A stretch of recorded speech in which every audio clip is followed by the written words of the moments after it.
welcome back to Let's Play Final Fantasy X. Well, Tidus just encountered a few odd-speaking people. They saved him from an attacking monster, but then knocked him unconscious. So it's a little hard to tell what they want. Also, since they're speaking another language, it just adds to the confusion. Fortunately, they didn't kill Tidus. They just don't seem to like him. Kid, it's Dijak. See what I mean? Hey, that hurts! Usujek, right? Whoa. Okay.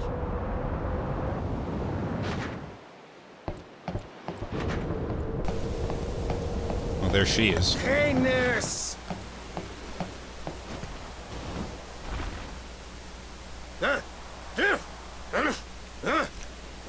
Right, whatever. Some communication issues.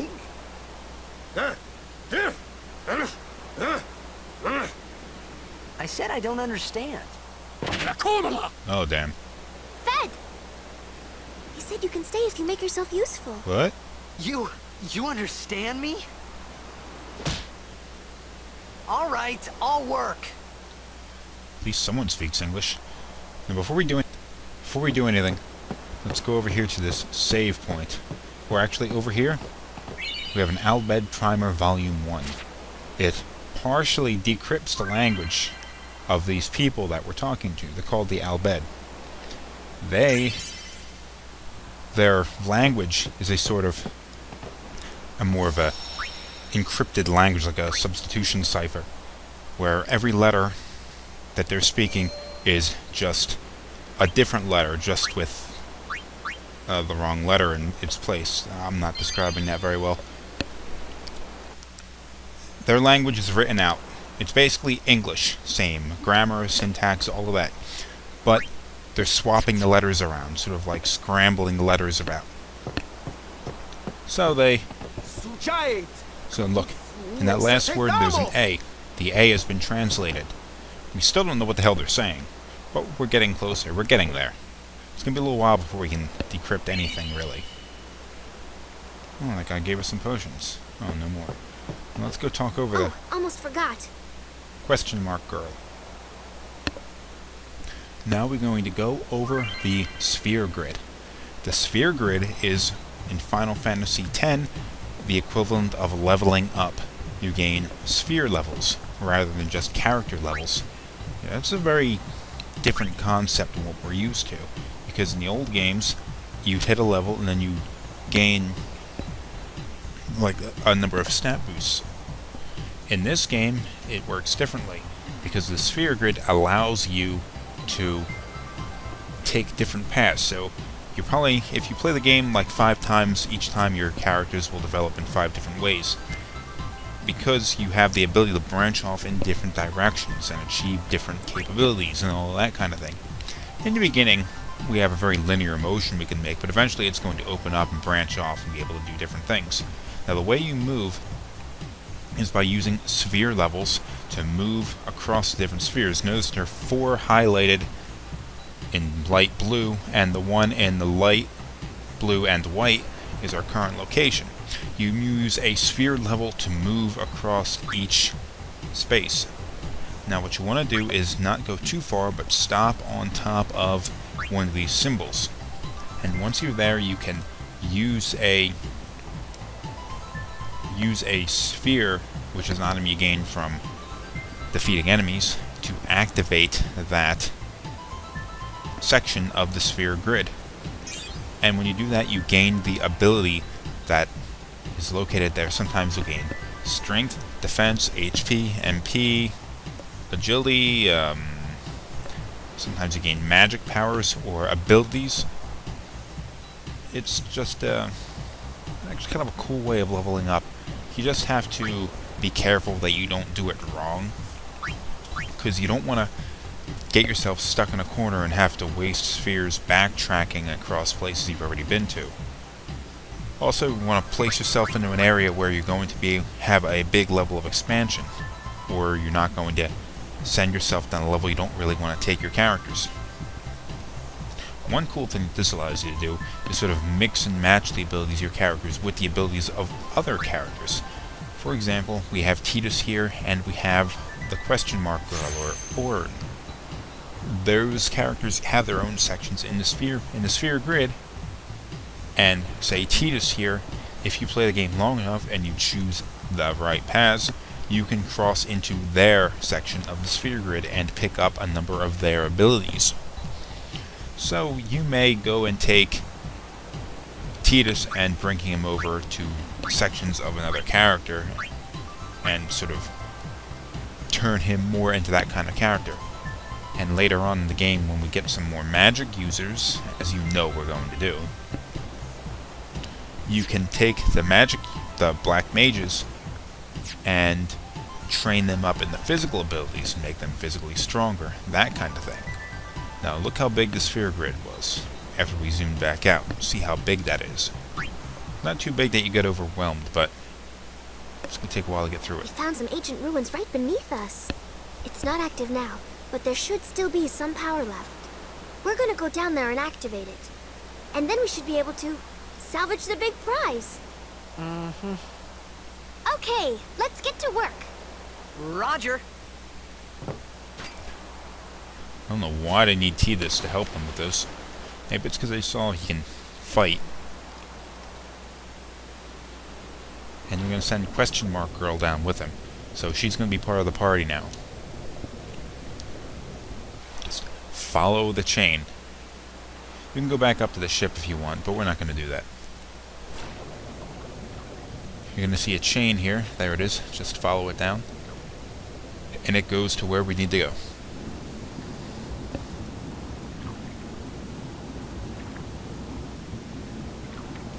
You see, this world is very different than the one that Tidus is used to. It doesn't even seem like he's not aware of their language. He's probably never heard it before, and it kind of confuses him, which is hilarious, I think.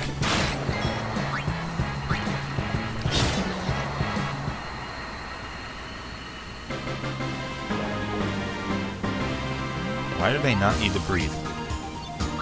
Notice that question mark girl did not gain any of the experience points. Just Tidus.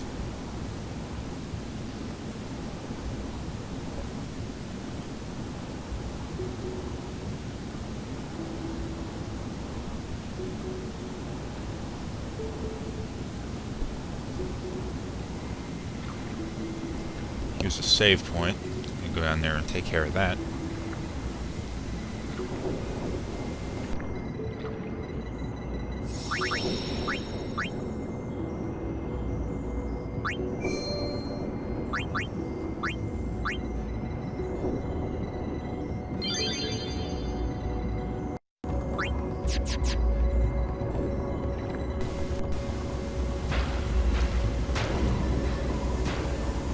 Good to see he knows how to use it.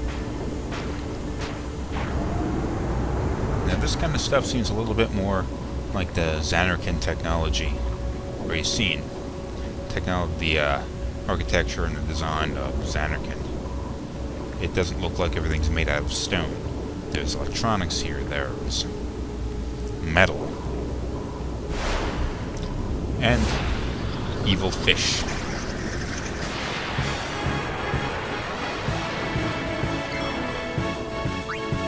I'm not quite ready to avoid all of the battles. Ah, that was a terrible move.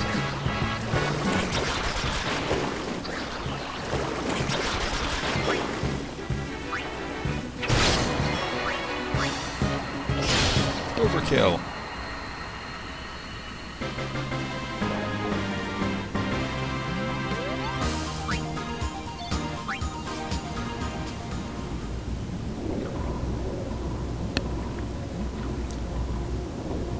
Get up there and examine. There you go. I don't know why this girl's relying on Tidus to do everything. He doesn't know how to work anything. He just goes in there and hits stuff until it turns on. But that did it, though.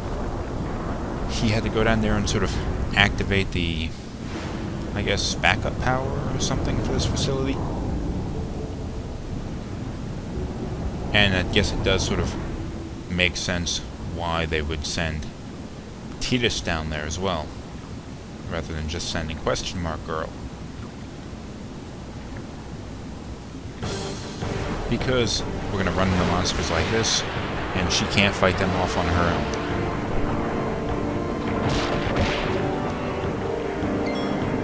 Apparently no one else can swim.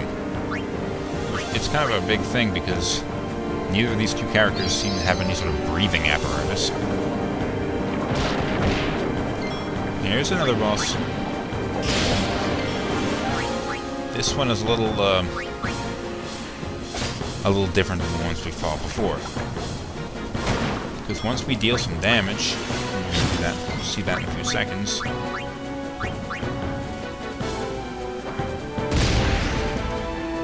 It's going to turn tail and run. Then it's just going to go to the other side and wait. Now we can't attack it because it's too far away. And now it brings us up to trigger commands.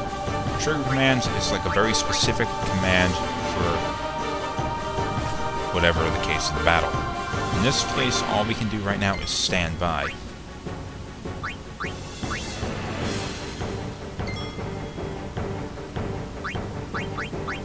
Fortunately, standing by is kind of a bad idea, because it's going to do the Nautilus charge and do a lot of damage. Now let's do some more violence.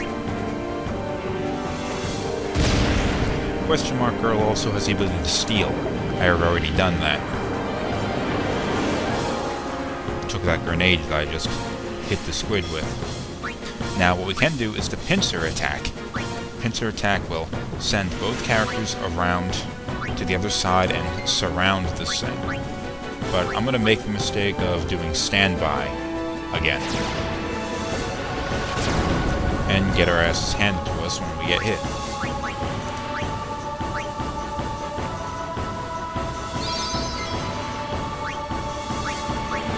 Ooh, look, an overdrive. Perfect.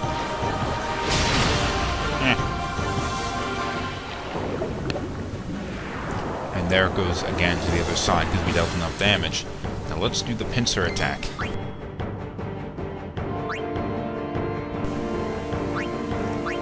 Question Mark Girl can't do it. We're gonna have to wait till Tidus comes up and then use pincer attack. And now they'll surround it, and it can't get away anymore.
Now that that's taken care of, we can move on. We've turned on the power, and that switched on the lights. Ooh, money. Now just follow Question Mark Girl, she knows where she's going. Also look at the mini-map. The red arrow is your destination.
What is that?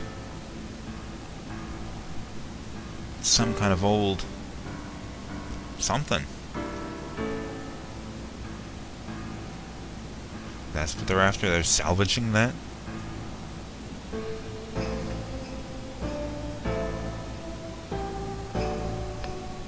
Is that like a shipwreck or something?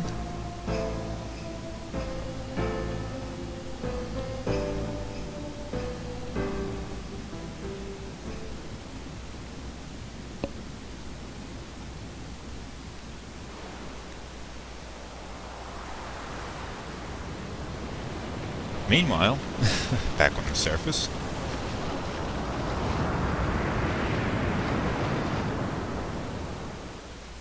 Fafutra airship. Airship. Paranuk fananek. Did understand that one. That was an airship? Okay, shook off like a dog. Tungadib. Wait, Wichita. Hey! Hey, I helped out, didn't I? D-Bag, just gonna leave him up there? He's one that basically did everything. These people are not nice. Hungry. Oh, jeez. Why is she being so mean to him? Whoa! Right on.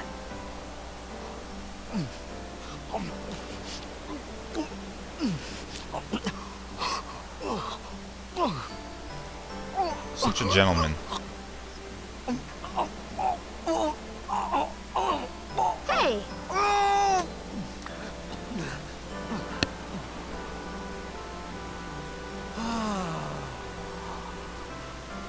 It's 'cause you eat too fast.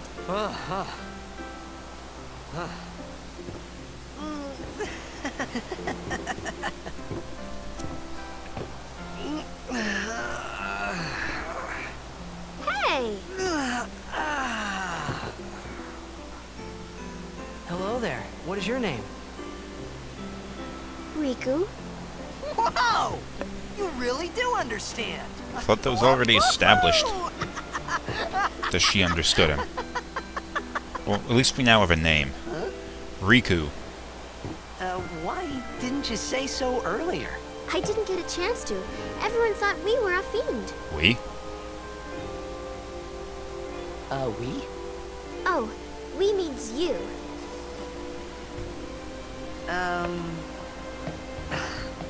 Who are you guys anyway? We're Behd. Can't you tell? Now what? Wait, you're not an Behd hater, are you? I don't even know what an Behd is. Where are you from? Xanarkin. I'm a blitzball player. Star player of the Xanarkin Abes. Did you hit your head or something? You guys hit me? Oh, right. Do you remember anything before that?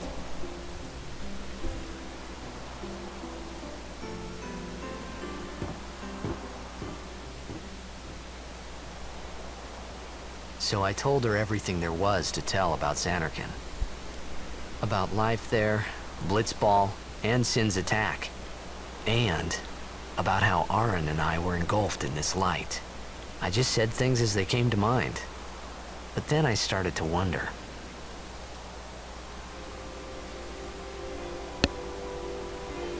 Did I say something funny? You betcha. You were near Sin. Don't worry, you'll be better in no time. They say your head gets funny when Sin is near.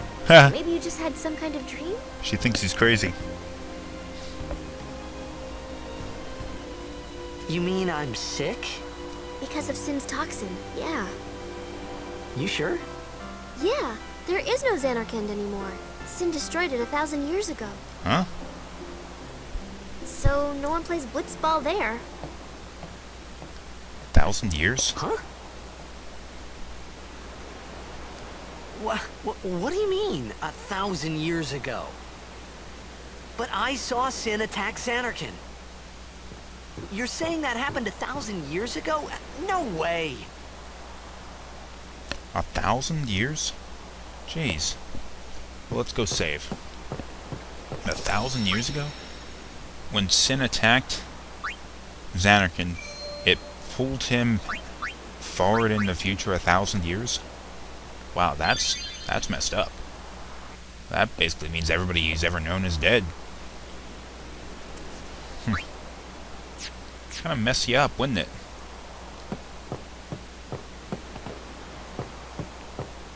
Yeah, there's nothing around here. Go back and talk to Riku. You said...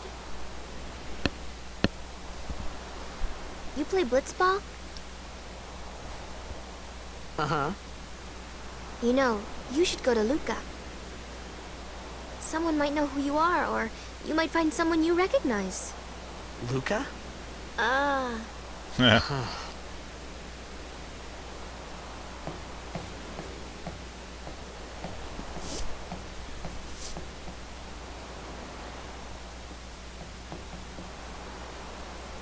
Okay, leave it to me. I'll get you to Luca. Promise. You'd rather stay here? Uh-uh.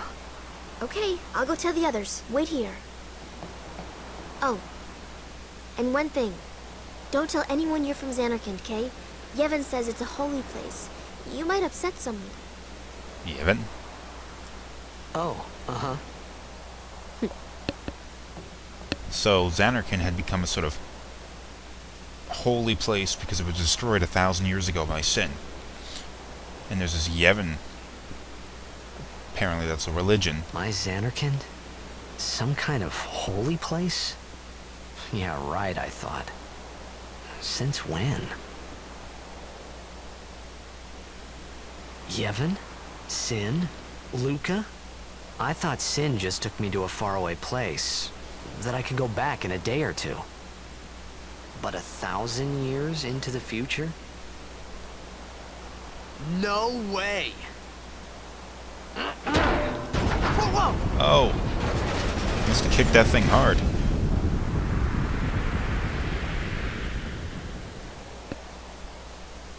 Oh, damn.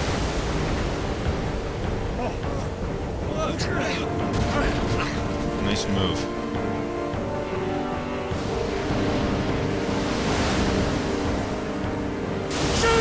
Sin? Etonic! Of course, Sin's back.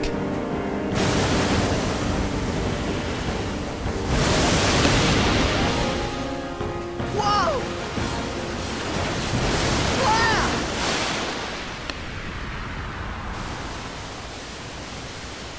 No, don't do anything to help him. Ooh, this kind of thing seems to happen to him a lot. We're gonna see where he ends up in the next episode.